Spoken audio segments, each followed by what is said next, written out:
ब्यास के तहखाने में साल 1993 से पहले ब्यास परिवार पूजा अर्चना किया करता था। यह तहखाना ज्ञानवापी परिसर में दक्षिण की ओर आपको देखने को मिलेगा और यहाँ पूजा अर्चना करने की पुनः अनुमति मिल गई है। इसका क्या इतिहास है और क्यों मुलायम सिंह यादव सरकार ने बंद करा दी थी यह पूजा, उस पर भी हम लोग बात करेंगे। और ब्यास जी का तहखाना कहाँ देखने को मिलेगा ये भी देखेंगे। ब्यास जी के तहखाने में क्यों बंद हुई पूजा, वो कौन से कारण है, उन्हें भी देखेंगे। ब्यास जी में पूजा के लिए किसने दाखिल की थी याचिका, उसे भी जानेंगे। और कोर्ट के फैसले पर क्या बोला ब्यास परिवार, और 31 जनवरी को कोर्ट में जो फैसला दिया है कोर्ट ने वो क्या है, उसे भी देखेंगे। कुछ पिक्चर भी आप लोग अपनी स्क्रीन पर देख रहे होंगे। ये पूरा मामला है, आप देखते हैं कि बनारस का। और कहते हैं कि ज्ञानवापी मस्जिद है ना, जो ये भगवान से भगवान के मंदिर को तोड़कर बनाई गई है। ये आप देखिए उत्तर प्रदेश में देखने को मिलेगा। लखनऊ इसकी राजधानी, अंतर्राष्ट्रीय सीमा नेपाल से लगती राज्यों में बिहार, झारखंड, छत्तीसगढ़, मध्य प्रदेश, राजस्थान, हरियाणा, हिमाचल प्रदेश, उत्तराखंड और दिल्ली से लगती है। विधानसभा में 403 सीटें हैं, विधान परिषद में 100 सीटें हैं, राज्यसभा में 31 सीटें हैं, लोकसभा में 80 सीटें देखने को मिलेंगी। और राजनीति की दृष्टि से काफ़ी महत्वपूर्ण भी है उत्तर प्रदेश। तो वाराणसी की जिला अदालत और सत्र कोर्ट के आदेश के बाद ज्ञानवापी में स्थित ब्यास जी के तहखाने में नियमित रूप से पूजा पाठ शुरू हो गया है। और जिस तरह 1993 से पहले तक किया जाता था, अब ब्यास परिवार तहखाने में पूजा करेगा। 1993 से पहले सोमनाथ ब्यास का परिवार यहाँ पूजा अर्चना किया करता था। और यह तहखाना ज्ञानवापी में ग्राउंड फ्लोर पर मौजूद है, जहां हिंदू धर्म से जुड़े चिन्ह जैसे स्वास्तिक हो गया, कमल, ओम की आकृतियां पाई गई हैं। पिछले साल 25 सितंबर को आप देखिए ब्यास परिवार की तरफ से तहखाने में पूजा अर्चना करने की अनुमति के लिए याचिका भी दाखिल की गई थी, जिसके बाद ज्ञानवापी के एएसआई सर्वे में ब्यास जी के तहखाने की भी जांच हुई थी। जांच में तहखाने के अंदर मंदिर के सबूत मिले और कोर्ट ने बुधवार को ब्यास जी के तहखाने में पूजा अर्चना करने की अनुमति दी। जिला कोर्ट के जज डॉक्टर अजय कृष्ण विश्वस्य ने प्रशासन को ब्यास जी के तहखाने में पूजा अर्चना करने की व्यवस्था के लिए 1 हफ्ते का समय भी दिया है। और ब्यास जी का तहखाना कहाँ है, तो सन 1993 से पहले ब्यास जी के तहखाने में पूजा पाठ करने वाले ब्यास परिवार के पोते आशुतोष ब्यास ने बताया कि ज्ञानवापी के अंदर 10 तहखाने मौजूद हैं। ब्यास जी का तहखाना ज्ञानवापी में दक्षिण की ओर स्थित है। यहाँ मौजूद 10 तहखानों में से 2 तहखानों को खोला गया है।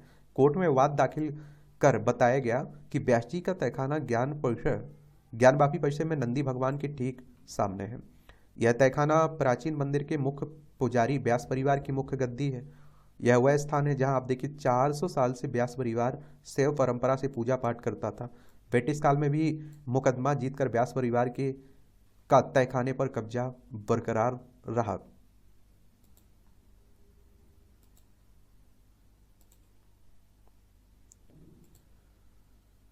ब्यास जी के तहखाने में क्यों बंद हुई पूजा, ये भी जान लीजिए।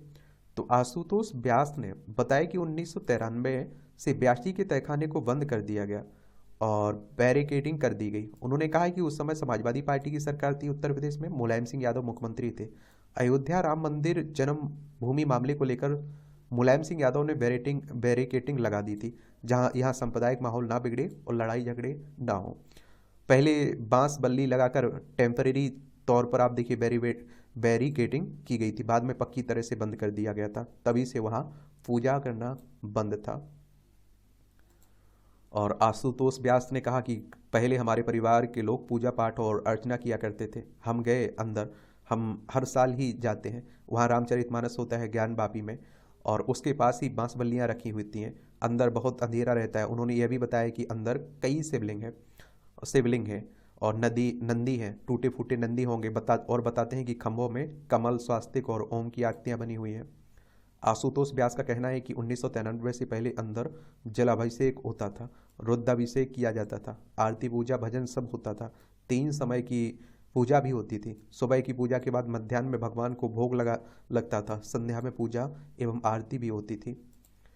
व्यास जी में पूजा के लिए किसने दाखिल की थी याचिका, तो 25 सितंबर 2023 को शैलेंद्र ठाकुर पाठक ने बाद दाखिल कर ब्यास जी के तहखाने में पूजा पाठ फिर से शुरू करने की अनुमति मांगी थी। शैलेन ठाकुर पाठक ब्यास परिवार से ही थे हैं और हिंदू पक्ष ने अनुरोध किया कि कोर्ट रिसीवर नियुक्त करे जो तहखाने में पुजारी द्वारा पूजा किया जाना नियंत्रित करे और उसका प्रबंधन करे। यह भी दलील दी गई कि तहखाने में जो मूर्तियां मौजूद हैं उनकी नियमित रूप से पूजा किया जाना आवश्यक है और सर्वे में वहाँ हिंदू धर्म से जुड़े चिन्ह और मंदिर होने के सबूत मिले। इसके बाद कोर्ट ने 17 जनवरी 2024 को एक आदेश पारित कर रिसीवर नियुक्त कर दिया, लेकिन पूजा अर्चना के संबंध में कोई आदेश पारित नहीं किया। फिर 31 जनवरी को दोनों पक्षों की दलील सुनने के बाद कोर्ट ने हिंदू पक्ष को व्यास जी के तहखाने में पूजा अर्चना करने की अनुमति भी दी है।